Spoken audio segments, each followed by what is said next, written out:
Halo guys, jumpa lagi dengan gue Iyas, pejuang kanker sekaligus traveler. Kali ini gue mau membahas side effect dari kemoterapi Adcetris atau brentuximab vedotin. Tapi sebelumnya, jangan lupa untuk di like video ini dan di subscribe channel gue. Thank you banget guys.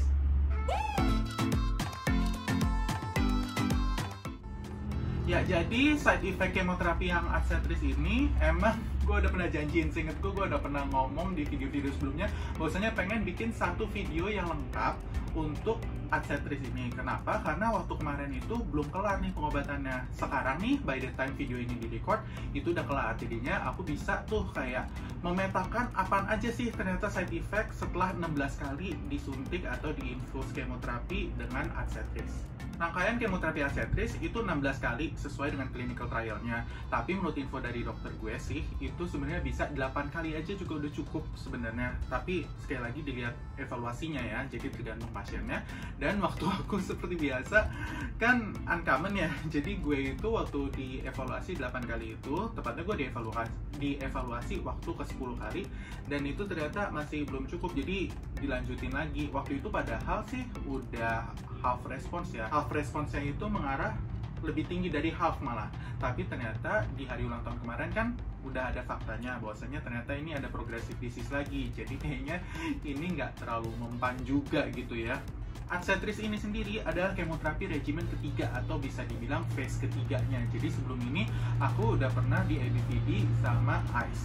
Nah itu kalau Adcetris itu ada pertanyaan, emang nggak bisa langsung Adcetris gitu? Aku baca sih di websitenya, sebenarnya bisa ya, tapi itu for certain cases. Jadi ini lebih common untuk yang relapse. Apalagi kalau misalnya memang yang ABVD itu kan harganya jauh lebih murah.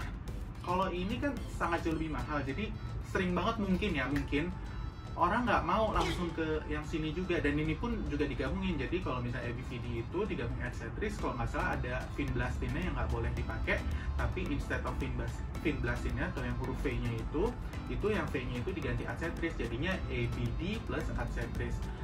Detailnya sih ada di website, tapi intinya itu biasanya bukan menjadi pilihan karena memang harga Adcetris itu mahal banget. Untuk gue aja yang beratnya 70 kg dan tinggi badannya 171 cm itu harus memakan 3 vial. 3 vial itu kurang lebih sekitar 160 juta rupiah kalau dirupiahin ya. Ya kalau harga di USD ya ada sendiri lagi lah, tapi kurang lebih segitu. Anehnya di kemoterapi Adcetris ini aku ngerasain yang paling nggak sengsara. Jadi aku tuh sebelumnya di ABVD dan ICE itu ngerasa lebih sengsara dan recovery-nya lebih lama ya, terutama yang ICE itu sih kayak banget itu udah yang paling sangat menderitanya itu semuanya di ICE. Mau pas kotaknya, terus recovery-nya sama pusing kepala kayak mau pecah itu semuanya di ICE.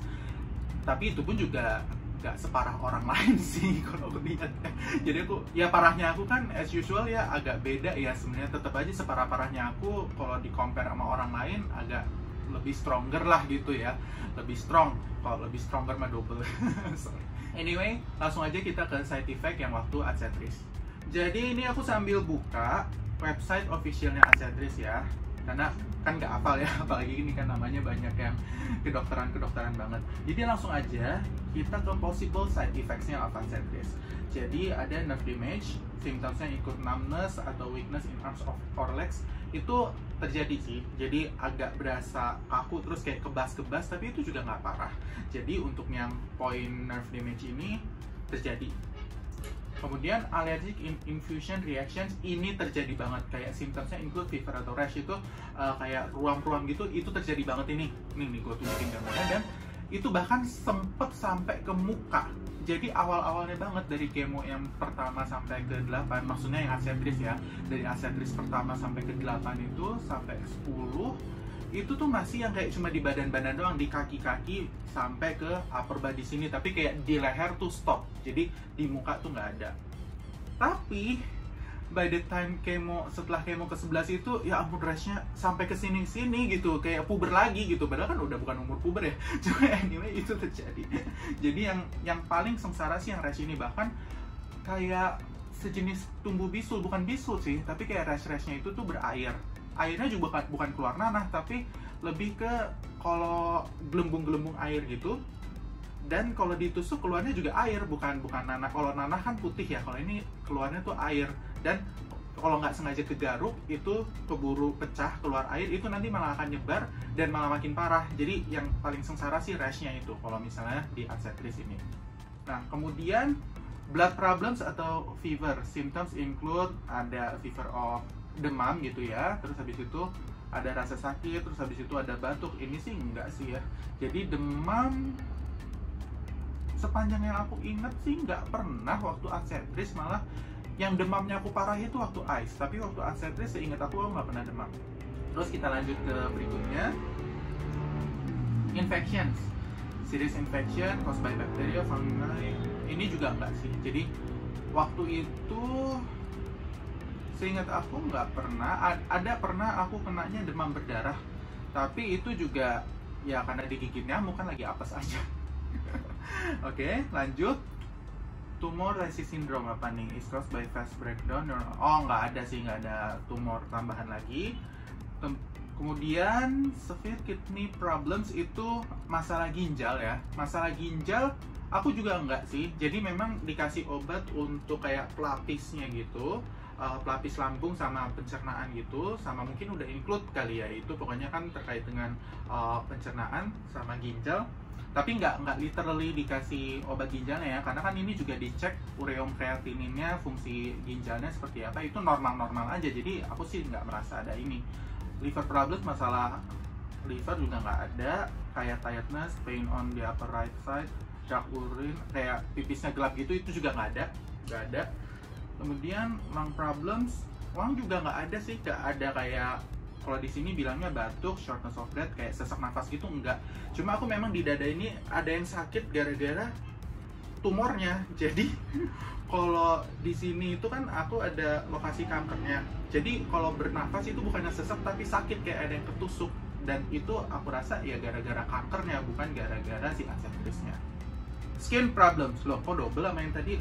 Oh, ini rare but serious skin problems including deaths. Waduh, ini kejam banget. Tapi ini mungkin versi lebih tingginya dari yang tadi. Yang jelas aku infeksi kulit, iya infeksi kulit yang tadi aku udah tunjukin.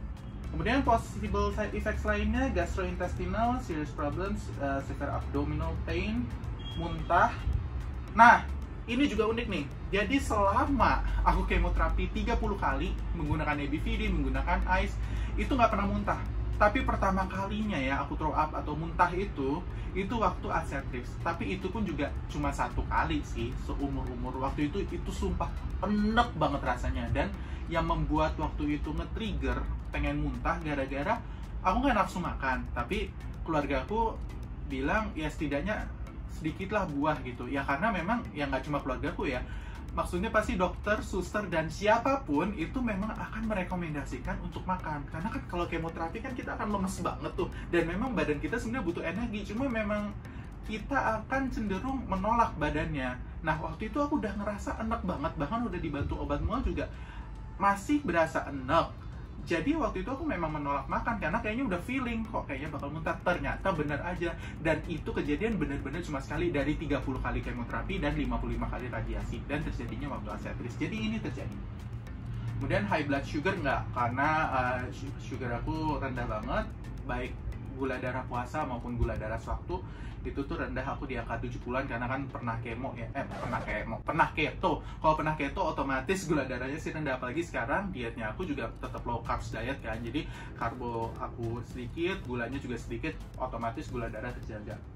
The most common-nya lagi ada yang tadi feeling tired, nausea, enek, iya enek terjadi. Diare enggak loh, nggak pernah diare. Terus low number of white blood cell, ini white blood cell itu sel darah putihnya rendah. Nggak juga nih aku tunjukin. Ini salah satu yang aku banggakan. Jadi selama 16 kali kemoterapi dengan arthritis nggak pernah rendah, itu nggak pernah. Bisa nggak nih di-include ke CV kalau misalnya kerja? Tidak pernah sel darah putih rendah selama kemoterapi. Itu prestasi bukan sih? Sebenarnya sih kalau buat pejuang kanker itu prestasi ya.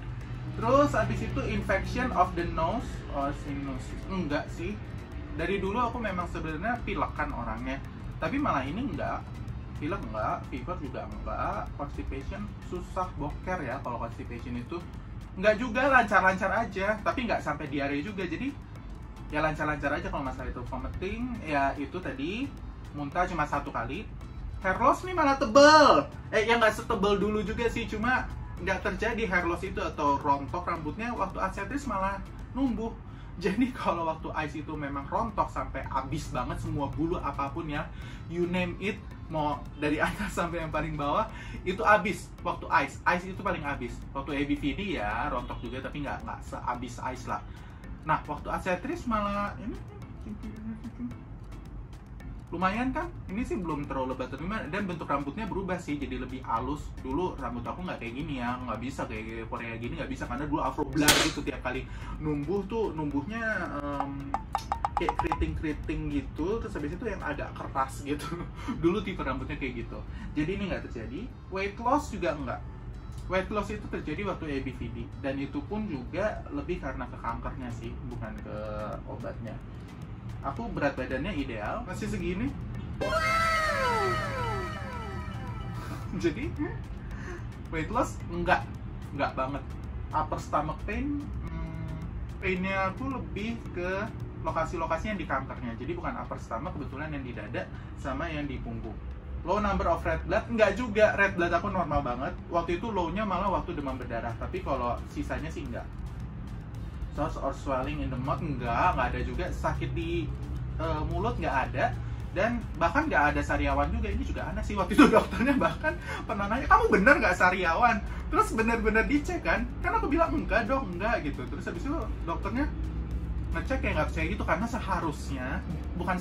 biasanya sariawan minimal adalah 1 gitu. Terus mungkin dia nggak percaya, terus habis itu mikir akunya nggak nyadar, siapa tahu ada sariawan tapi akunya nggak ngerasa sakit.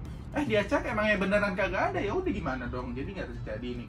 Terus low number of lymphocytes, limfosit enggak juga, karena white blood cell itu, jadi kan kalau hitung sel darah putih itu ada sel darah putihnya doang, leukosit itu terdiri dari beberapa jenis lagi. Jadi aku kadang-kadang disuruh oleh dokternya ya, dirujuknya itu nggak cuma hitung hematologi rutin, tapi ada hitung jenis juga namanya. Jadi kalau hitung jenis itu per komponennya dicek lagi, dan normal-normal aja.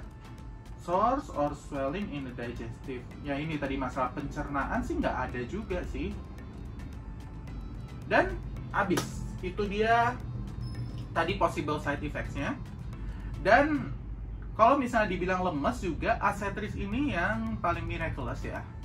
Jadi setelah di kemo, paling cuma sehari, kayak besokannya udah lala-lili lagi, udah rekam YouTube lagi, kayak ya udah. Bahkan keluargaku yang lebih kayak khawatir, aduh kamu jangan kecapean lah. Dan aku juga sempet sih dimarahin oleh atasinku di kantor, kayak dibilang udah kamu jangan terlalu banyak aktivitas juga gitu loh. Bahkan waktu itu kan aku ikut virtual run yang 10K kan, itu ya nggak sehari banget sih setelah kemo, tapi beberapa hari setelah kemo. Terus atasanku dengan nada yang khawatir sih, dia lebih khawatir, jadi marahnya kayak marah khawatir gitu, kamu mendingan dijaga deh, kamu mendingan istirahat gitu. Ya bener sih, tapi abis ya nggak ngerasa apa-apa dan nggak ngerasa lemes. Jadi memang ya itulah yang terjadi sama aku di Archetris. Dan in the end, selama 16 kali itu sih memang Archetris ini yang paling nggak terlalu banyak side effects-nya. Nah moga-moga kali ini sharingnya berguna, karena aku waktu Archetris ini aku sempet nyari ya, kira-kira apa sih ini Archetris, side effect-nya apa. Terus pengen tahu aja, pengen lihat ada temen nggak sih yang di Indonesia nih yang kayak gini. Ternyata tuh jarang, dan jarang juga yang sharing. Jadi aku berharap video ini juga jadi berguna ya buat kalian yang lagi mau Archetris. Dan moga-moga side effect-nya juga nggak banyak, dan moga-moga berfungsi dengan baik di kalian. Karena kalau buat aku ternyata memang belum cocok, jadi masih akan dicari yang lain lagi. So I think that's all for today. Thank you for watching. Stay happy, stay healthy, stay safe, and bye-bye.